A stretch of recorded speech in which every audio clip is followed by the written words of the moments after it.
Good morning students, आज पढ़ेंगे class 10 trigonometry यानी त्रिकोणमिति। इस चैप्टर का या इस क्लास की सबसे इम्पोर्टेंट चैप्टर होता है जिसमें एग्जाम में कम से कम 12 से 13 नंबर तक का पूछा जाता है। ठीक है, तो त्रिकोणमिति का मैं बेसिक से लेकर के आपको जानकारी बताऊंगा इस वीडियो के अंतर्गत। आपको यानी त्रिकोणमिति क्या होता है और त्रिकोणमिति संबंधित जो प्रश्न है, जो हार्ड क्वेश्चंस आते हैं, अगर जो आपको नहीं आते उसको जो है कमेंट्स बॉक्स पे आप क्वेश्चन दे सकते हैं त्रिकोणमिति के। लेकिन अभी आपको बेसिक पार्ट फर्स्ट, पार्ट 2 या पार्ट 3 के अंतर्गत आपको 2 से 3 वीडियो लग जाएंगे पूरा कंप्लीट करने में। तो आज आपका पहला वीडियो देखते हैं। देखिए, पहले होता है ट्रिग्नोमेट्री। ट्रिग्नोमेट्री अर्थात त्रिकोणमिति, यानी त्रिकोणमिति क्या होता है देखिए समझते हैं। त्रिकोणमिति यानी इसका शाब्दिक अर्थ होता है, सबसे पहले इसका विच्छेद पढ़ लेंगे, त्रिकोण धन मिति। ये जो है 2 शब्दों से मिलकर आपका बना है, त्रिकोण धन मिति अर्थात त्रिभुज के कोणों की माप।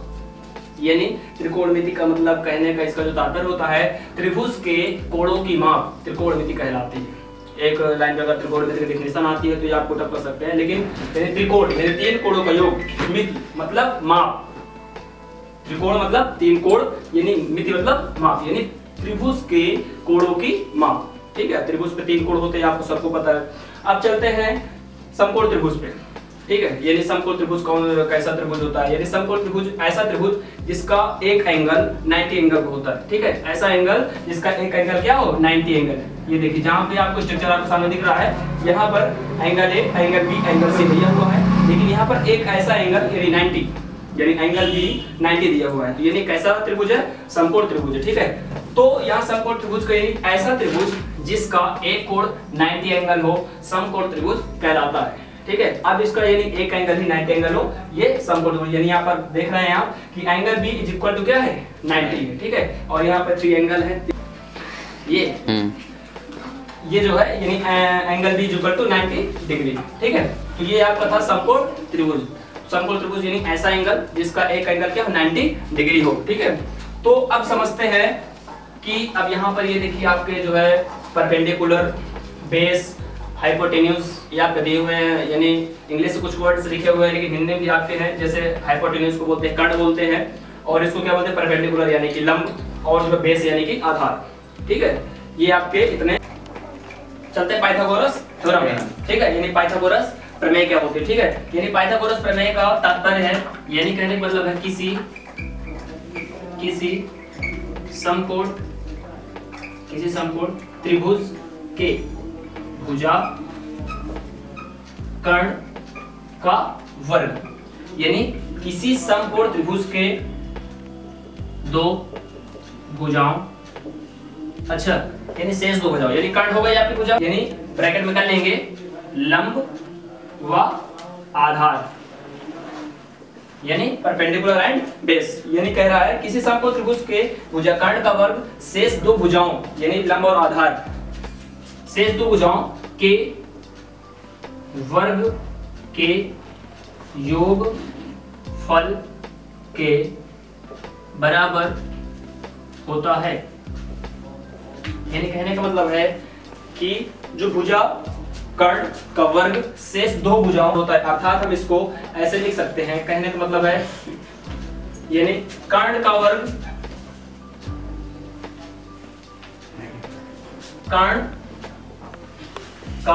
वर्ग शेष 2 भुजाओं के वर्ग के, यानी 2 भुजाएं कौन कौन सी हैं, आधार प्लस लंब, यानी शेष 2 भुजाओं के योगफल का वर्ग के बराबर होता है। ये है आपका पाइथागोरस थ्योरम का सूत्र। यानी ये पाइथागोरस थ्योरम का आप अपनी लैंग्वेज में डिफाइन कर सकते हैं, यानी कर्ण का वर्ग शेष 2 भुजाओं के वर्ग के योगफल के बराबर होता है। ठीक है, अब इसके आप जैसे आधार का मान निकालना है, आधार का मान, इससे आधार का स्क्वायर का मान आप निकाल सकते हैं पक्षांतर करके, और इससे लंब का मान भी पक्षांतर करके निकाल सकते हैं। ठीक है, तो यहाँ पर आपका ये पाइथागोरस थ्योरम थी। अब चलते हैं थोड़ा सा इस पे एंगल पे, यानी कहने का मतलब है किसी, अब समझते हैं किसी समकोण त्रिभुज में न्यून कोण थीटा के लिए, यानी जो उसके मान में चेंजमेंट होता है, यानी लंब कब होता है, आधार कब होगा, आप लोग कंफ्यूज हो जाते हो कि नहीं लंब कहाँ होगा, जब थीटा के मान में चेंजमेंट होता है तो आप लोग कंफ्यूज हो जाते हो कि लंब कौन सा होना चाहिए और कर्ण कौन सा होना चाहिए। तो आपको कंडीशंस में दिखाता हूँ इसके बाद, ठीक है। जब आपका एंगल नीचे वाला एंगल यहाँ साइड पे यानी एंगल ए पूछेगा तो आपका यानी यही वाला फॉर्मूला लगेगा, यानी लंब ये रहेगा और आधार ये रहेगा, यानी लंब ये रहेगा आधार ये रहेगा, इसका चेंज हो जाएगा। यानी जब एंगल सी का मान पूछे, ये जब थीटा का मान क्या हो जाए, जब थीटा का मान यहाँ पर होगा और यहाँ पे जब थीटा का मान होगा तो ये लंब होगा और ये आधार और ये कर्ण। लेकिन जब थीटा का मान कहाँ पे होगा, ऊपर होगा, यानी तब यहाँ पर ये चेंजमेंट हो जाएगा, यहाँ पे आधार आ जाएगा और यहाँ पर लंब आ जाएगा, लेकिन कर्ण आपका वही रहेगा। एक बात याद रखेंगे, त्रिभुज की सबसे बड़ी जो लंबी भुजा होती है कर्ण ही होती है, ठीक है। अब ध्यान देते हैं इधर, यानी angle A, angle B, angle C दिया होगा। अब कभी कभी इस तरह एंगल त्रिभुज बना होता है तो एंगल के जस्ट यहाँ पर जो बना कोण रहेगा ये कर्ण रहेगा है और ये लंब रहेगा और ये क्या रहेगा, आधार रहेगा, ठीक है। तो ये समझ में आया, यानी कहाँ पे एंगल कब चेंज होता है। कहीं कहीं पर कह देगा एंगल ए इक्वल टू ये दिया है तो एंगल सी का मान ज्ञात कीजिए, तो एंगल सी का यहाँ पे क्या हो जाएगा, आधार ही हो जाएगा और ये लंब ही हो जाएगा। लेकिन जब एंगल यहाँ पे पूछेगा तो यानी तब ये लंब हो जाएगा और ये क्या हो जाएगा, आधार हो जाएगा। तो ये समझ में आया, ठीक है, ठीक है। यहाँ पे क्या लेंगे, वर्गमूल लेने पर। वर्गमूल सेकंड स्टेप क्या था बेटा आपका, वर्गमूल लेने पर। जब आपको वर्गमूल लिया तो सेकंड आपका फंडा क्या आया, sin theta equal to under root के अंदर 1 माइनस cos स्क्वायर थीटा। अब थर्ड क्या कहता है, थर्ड स्टेप का पालन करके कह रहा sin थीटा का पक्षांतर करने पर बेटा sin थीटा क्या करेंगे, पक्षांतर, पॉइंट नंबर 2, ठीक है। अब पॉइंट नंबर 2 यानी किसका करेंगे पक्षांतर, sin को उधर कर देंगे तो क्या आ जाएगा बेटा, cos square theta is equal to क्या हो जाएगा, 1 माइनस प्लस का sin स्क्वायर थीटा, पक्षांतर करेंगे उधर जाएगा 1 माइनस sin स्क्वायर थीटा, ठीक है। ये कौन सा अगला आपका फार्मूला आ गया, ठीक है। अब थर्ड स्टेप का काम खत्म। अब चलते हैं आपके फोर्थ स्टेप, कहेगा वर्गमूल लेने पर, यानी ये फोर्थ स्टेप पे क्या कहेगा, वर्गमूल लेने पर। फिर यहाँ पे लिखेंगे वर्गमूल लेने पर। वर्गमूल लेंगे तो बेटा क्या आपका आ जाएगा, cos theta is equal to under root के अंदर 1 माइनस sin स्क्वायर थीटा। ये आपका आ गया, ठीक है। यानी आप इतने स्टेप का फोर्थ स्टेप में आपका इतने फॉर्मूले आ गए, यानी 1 2 3 4 आपके ये आ गए, ठीक है। अब चलते हैं आपके अगले जो मैथ के जस्ट नीचे ही इसको मैनेज कर रहा हूँ, आप इसके नीचे देख लीजिएगा, ठीक है। अब ध्यान देख लें, अब कह रहा है 5 क्या कह रहा है, sin थीटा का दोनों पक्षों में भाग देने पर, यहाँ लिख देंगे sin थीटा का, सॉरी sin स्क्वायर थीटा, ठीक है, sin स्क्वायर थीटा का दोनों पक्षों में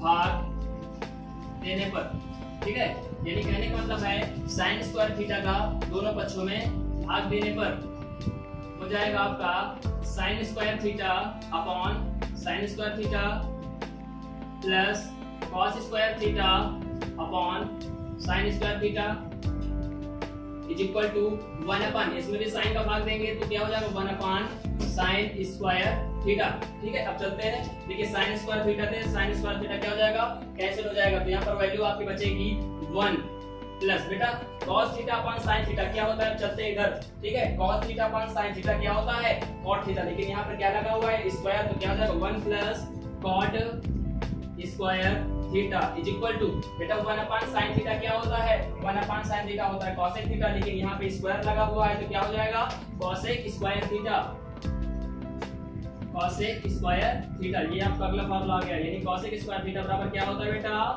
1 प्लस cot स्क्वायर थीटा, ठीक है। आपका ये अगला फार्मूला है और यहीं पे बस पक्षांतर कर लेंगे तो यानी 1 इज इक्वल टू क्या हो जाएगा cosec स्क्वायर थीटा, cot उधर चला जाएगा माइनस में हो जाएगा तो क्या हो जाएगा cot स्क्वायर थीटा। आपका ये अगला फार्मूला है बेटा, आपका ये अगला फार्मूला है, यानी cosec square theta minus cot square theta is equal to क्या होता है बेटा 1 होता है cot स्क्वायर थीटा। इसको इधर रखेंगे, 1 को उधर भेज देंगे क्या हो जाएगा cosec स्क्वायर थीटा, 1 इधर है उधर चला जाएगा माइनस हो जाएगा, माइनस का 1। अगला आपका फार्मूला आ गया बेटा, अगला फार्मूला यानी 3 आपके फार्मूले इसमें से आए, यानी स्टेप 5 से आपके बेटा 3 फार्मूले निकले हैं, ठीक है। यानी पहला क्या निकला है cosec square theta equal to क्या होता है 1 प्लस cot स्क्वायर थीटा, और 1 इक्वल टू क्या हो जाएगा cosec square theta minus cot square theta, और cot square theta is equal to क्या हो जाएगा cosec स्क्वायर थीटा माइनस 1। आपके यहाँ से 5th स्टेप खत्म हो गए। अब आपका लास्ट स्टेप बचा हुआ है 6, उसमें आपके 4 निकले थे, 5 6 7, ठीक है। आपके 7 फार्मूले निकल आए जो आपके इंपॉर्टेंट है। अब चलते हैं आपके अगले फॉर्मूले पे, यानी लास्ट स्टेप है आपका। अब आपका है बेटा लास्ट स्टेप क्या कह रहा है, cos स्क्वायर थीटा का दोनों पक्षों में भाग देने पर, यानी cos स्क्वायर थीटा का दोनों पक्षों में भाग देने पर, ठीक है। अब cos स्क्वायर थीटा का जब भाग देंगे तो हो जाएगा sin square theta upon cos square theta plus cos square theta upon cos square theta is equal to 1 upon cos। अब यहाँ देखिए cos से cos क्या हो जाएगा, कैंसिल हो जाएगा, तो क्या बनेगा sin theta upon cos theta क्या होता है बेटा, tan थीटा, स्क्वायर लगा हुआ तो हो जाएगा tan स्क्वायर थीटा प्लस कर जाएगा यहाँ क्या बचेगा 1 is equal to 1 upon cos theta क्या होता है, 1 upon cos theta equal to क्या होता है, sec थीटा होता है, ठीक है। तो 1 अपॉन cos स्क्वायर थीटा हो जाएगा sec स्क्वायर थीटा। ये आपका अगला फॉर्मूला आ गया, ठीक है।